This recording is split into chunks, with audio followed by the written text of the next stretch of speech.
You cannot change your world, but if you want, you can change your thinking. That will help you to change your world. आप दुनिया परिवर्तन नहीं कर सकते हो, लेकिन अगर आप चाहते हो तो आपका सोच परिवर्तन जरूर कर सकते हो, और यही सोच आपको दुनिया परिवर्तन करने के लिए सहायता करेंगे। Hi everyone, I am Rakesh Bhowmik, your friend spiritual one guidance. मैं स्वागत करता हूं आपको एक नया वीडियो पर। इस वीडियो के माध्यम में हम जानने वाले हैं what is the difference between the mindset of a poor person and a rich person.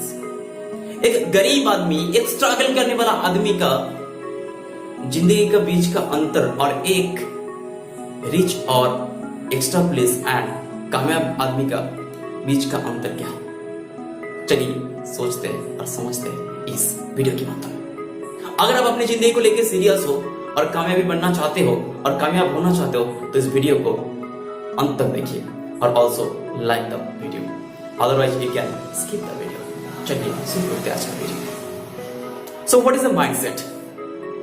अगर आप किसी भी गरीब आदमी को जाके ये पूछोगे, brother how a work for you, तेरे लिए कुछ काम है, वो आदमी और ये बच्चा आपको पहले ये प्रश्न करेगा कि पैसा कितना मिलने वाला है, तनख्वाह कितना मिलने वाला है और कितना समय काम करना पड़ेगा।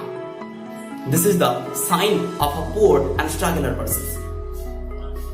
वो लोग सारी जिंदगी भर तनख्वाह लेना चाहते हैं और स्ट्रगल करना चाहते हैं, लेकिन आपने ये सेम बात किसी भी अमीर आदमी को जाके पूछोगे, brother I have a work, I have a job, I have a new thinking for you, then the boy, the man will ask you, yes tell me what is the work.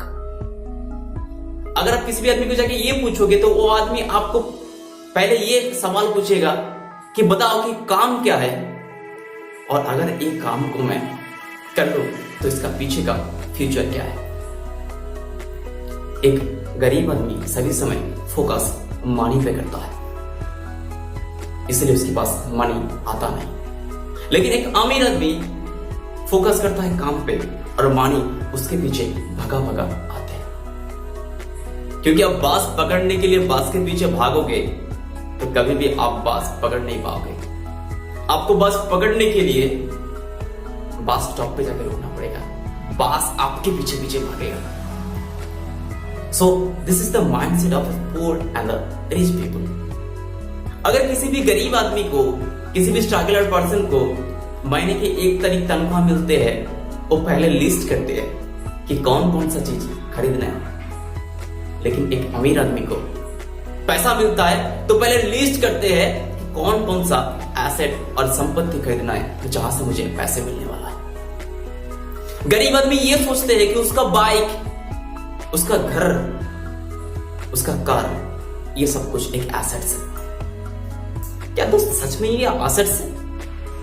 नहीं, ये assets नहीं, ये liability है जो आपको सारी जिंदगी पर लायबिलिटी का तकमा देके रखेंगे।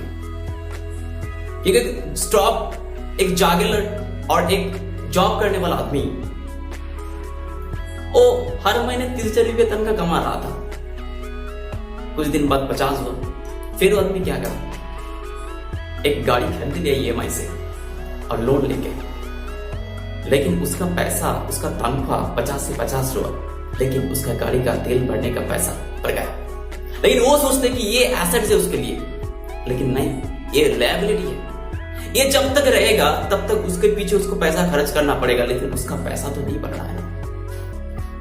This is the mindset of a poor and struggler person. लेकिन रिच पर्सन वो पहले सोचते हैं कि मुझे इस पैसों से संपत्ति खरीदना है और उस संपत्ति से पैसा निकलवाना है, तभी आप जिंदगी में अमीर बन सकते हो। और अमीर आदमी इस तरीके से काम करते हैं।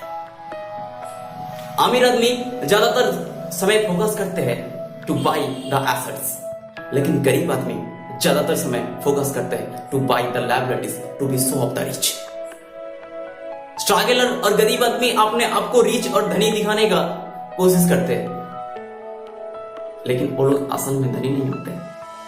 लेकिन रिच आदमी पहले जिंदगी में स्ट्रगल कर रहे होते पहले बहुत ठोकर खा रहे होते, लेकिन उन्होंने अपना संपत्ति बिल्ड कर लिया होता, उसके बाद देर में ही सही, लेकिन उसका जो रीच स्टेबिलिटी वो स्टेबल रहता है। This is the 3 good and the most important mindset of a rich and poor person. तो डिफाइन आपको करना है, क्या आप रिच लोगों के अंदर रहना चाहते हो या गरीब लोगों के अंदर रहना चाहते हो? क्योंकि मेरे दोस्त, जिंदगी आपका है, डिफाइन तो आपको ही करना पड़ेगा। क्योंकि हम किसी ने किसी का जन्म स्थान, पिता माता कौन सा होगा, घर कौन सा होगा, वो हम तय नहीं कर सकते, लेकिन हम जिंदगी में एक चीज तय कर सकते हैं कि हम किस जगह पे मरेंगे, और मरने की बात हमारा जो सब है, हमारा जो डेड बॉडीज है, वो किस तरीके से दाह करा जाएगा। कि शायद पता होगा कि कुछ लोग जब मर जाते हैं ना, उसका बॉडी शमशान तक ले जाने के लिए लोगों को बुलाना पड़ता है, उनको दारू खिलाना पड़ता है, फिर वो लोग जाते हैं उस जगह पे। और दुनिया में कुछ लोग ऐसा काम कर जाते हैं कि उसका डेड बॉडी को देखने के लिए, उसका शव को एक बार देखने के लिए लोग आपस में मारपीट करते हैं। इंसान एक ही था, लेकिन फर्क इतना था उसका काम का और सोचने का तरीका। तो मेरे दोस्त, मैं अंत में सिर्फ एक ही बात कहना चाहता हूं कि change your thinking, change your world. आपका सोच ही आपका सबसे बड़ा दोस्त, सबसे बड़ा दुश्मन। Change your thinking, be a friend and do something better, do something big in your life. तो अगर आपको ये वीडियो अच्छा लगी हो तो please like and share with your friends and help them, and also subscribe my channel.